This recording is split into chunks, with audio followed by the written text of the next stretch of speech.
ॐ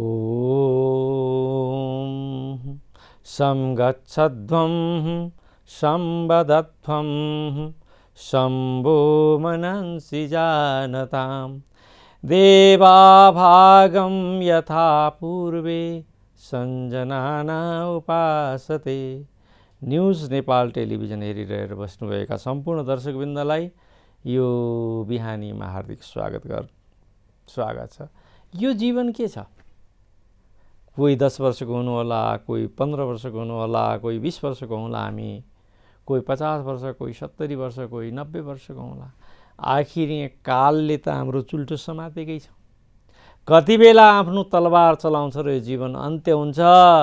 यो मेरो मेरो मेरा भन्दा भन्दै रुँदै बिलक्दै संसारलाई त्याग्नुपर्छ।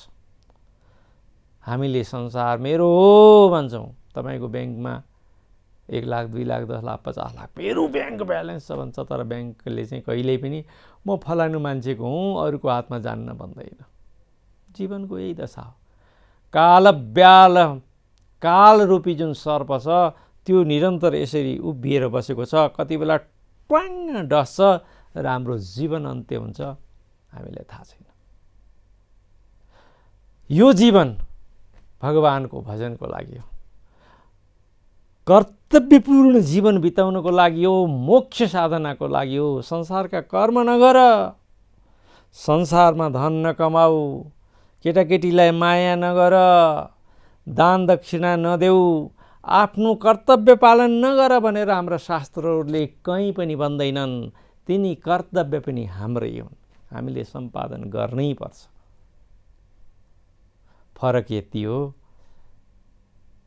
कि कर्तव्य त कर्तव्यको चेतनाले गर्नु, तर भगवानको भक्ति चाहिँ मनमा राख्नु। सुख होस् अथवा दुःख होस्, भगवानलाई समर्पित गरिदिनु। जीवनको एकमात्र लक्ष्य भगवानको भक्ति हुनुपर्छ। अर्जुन, नियतस्य तु सन्न्यासः कर्मणो नोपपद्यते मोहात् तस्य परित्यागस्तामसः परिकीर्तितः। पूर्व नियत गरिएका कर्महरू कहिल्यै पनि छोड्नु हुँदैन। यदि कसैले प्रमादवश पूर्व नियत कर्महरूलाई छोड्छ भने त्यसलाई तामसी त्याग भनिन्छ। यहाँ सन्यासीको कुरा होइन, त्यागीको कुरा हो। त्याग भनेपछि पूर्व नियत कर्म के हुन् त? प्रश्न यो उठ्छ। पूर्व नियत कर्म छोड्नु हुँदैन भनेर नियतस्य तु सन्न्यास, पूर्व नियत कर्महरूलाई सन्यास गर्नु, कर्मणु नोपपद्यते, छोड्नु हुँदैन। पूर्व नियत कर्महरूलाई तिनीबाट सन्यास लिन हुँदैन। यदि हामी गृहस्थीमा छौँ, यदि म ब्रह्मचर्य अवस्थामा आश्रममा छु, म गृहस्थ आश्रममा छु, वानप्रस्थमा आश्रममा छु भने पूर्व नियत कर्मलाई छोड्नु पाप हो। अब पूर्व नियत कर्म के हुन् त भन्दाखेरि ब्रह्मचारीको कर्तव्य वेदाध्ययन गर्नु, गुरुको शुश्रूषा सेवा गर्नु र सदाचार सिक्नु, नैतिक जीवन सिक्नु। गृहस्थीको जीवन, गृहस्थीका छोराछोरी पाल्नु, हुर्काउनु, राज्यप्रतिको कर्तव्य हुन्छ। त्यसमा चाहिँ खास गरी ऋषि ऋण, देव ऋण, पितृ ऋण, यिनी ऋणहरू चुकाउनु, यो चाहिँ गृहस्थी धर्मको। त्यस्तै वानप्रस्थमा चाहिँ वनमा गएर एकान्तमा प्रभुको सेवा गर्नु र जीवनलाई तपस्याशील बनाउनु, यो वानप्रस्थको। त्यस्तै गरी ब्राह्मणको कर्तव्य दान दिनु, दान लिनु, यज्ञ गर्नु, यज्ञ गराउनु, वेद पढ्नु, वेद पढाउनु, यो ब्राह्मणका कर्महरू। यो अनिवार्य कर्म हुन्। यिनी अनिवार्य कर्म हुन्। त्यसै गरी क्षेत्रीको लागि दान दिनु, यज्ञ गराउनु, वेद पढ्नु, क्षेत्रीको लागि नियत कर्म हुन्। कृषि गोरक्ष वाणिज्यम,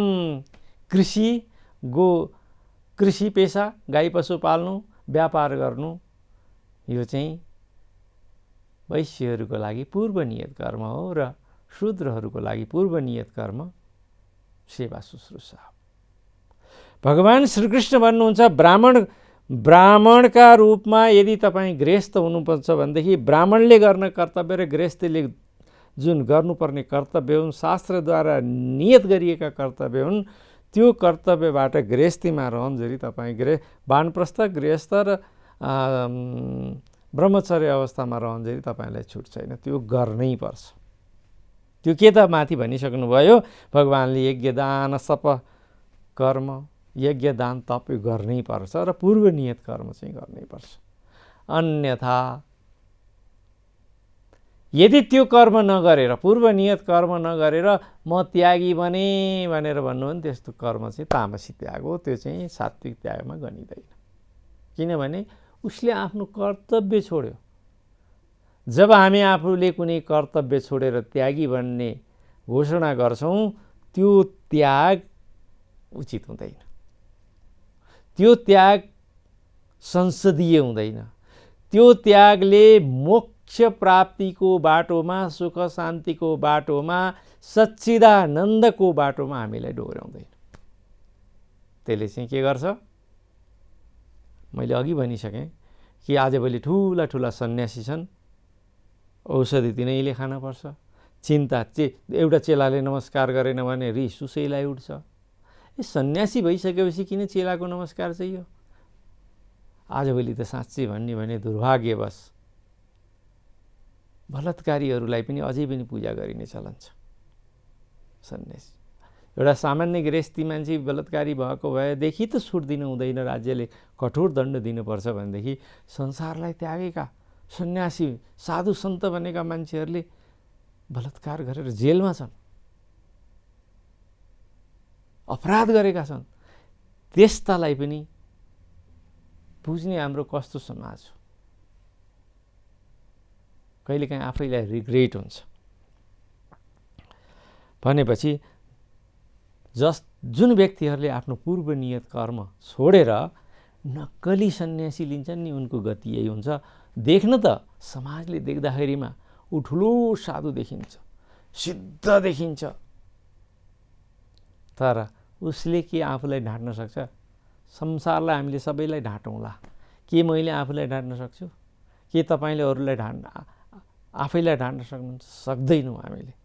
त्यही भएर भगवान कृष्ण भन्नुहुन्छ, पहिलो कुरा के हो भनेदेखि त्याग स्वाभाविक हुनुपर्छ।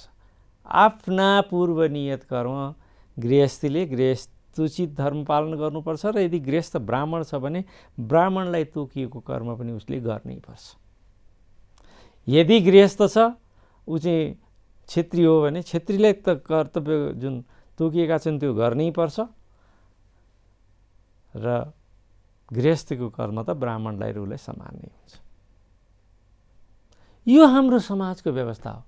यो समाजको व्यवस्था यति वैज्ञानिक छ, आजका तथाकथित समाजशास्त्रीहरूले यसको छेउटुप्पो पाउन सकेका छैन। यो समाजको जुन समाजलाई नियन्त्रित गर्ने, समाजलाई क्रियाशील बनाउने, समाजलाई वैकासिक पथमा लैजाने जुन वैदिक ऋषिहरूले परम्परा स्थापित गरेका थिए, त्यसलाई ध्वस्त पार्नाले अहिलेको समाजमा अशान्ति मचिएको छ।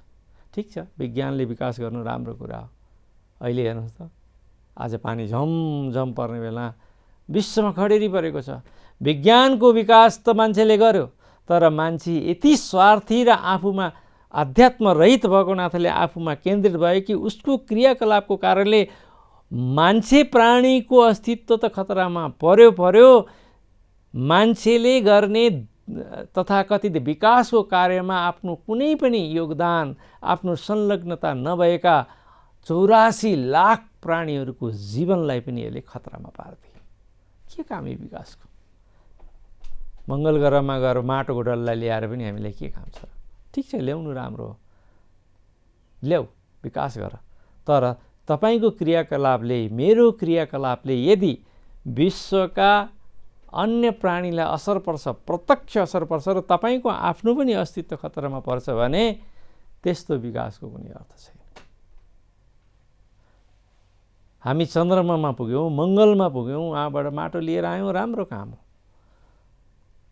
तर अहिले वातावरणमा पुर्याएका हाम्रा क्रियाकलापको कारणले वातावरणमा जुन कुप्रभाव परेको छ, त्यो कुप्रभावले गर्दाखेरिमा हामी मनुष्य त प्रत्यक्ष रूपमा प्रभावित भएका छौँ, हामीलाई त असिलो भएको छ। तर हाम्रै क्रियाकलापकै कारणले हाम्रो कर्ममा कुनै पनि सहभागिता नभएका पशु पक्षी रुख लतापता र वातावरणलाई समेत यसले असर गरेको छ।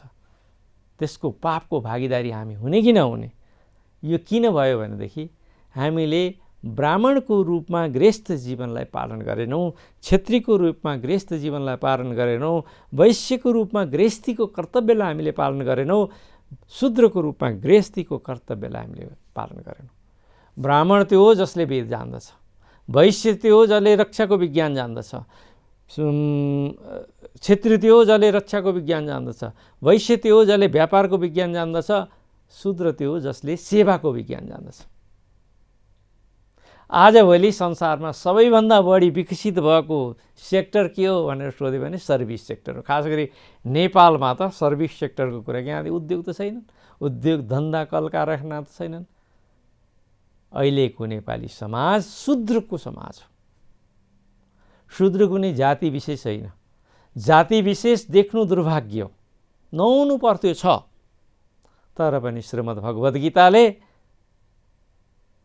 समाजलाई बाँध्नको लागि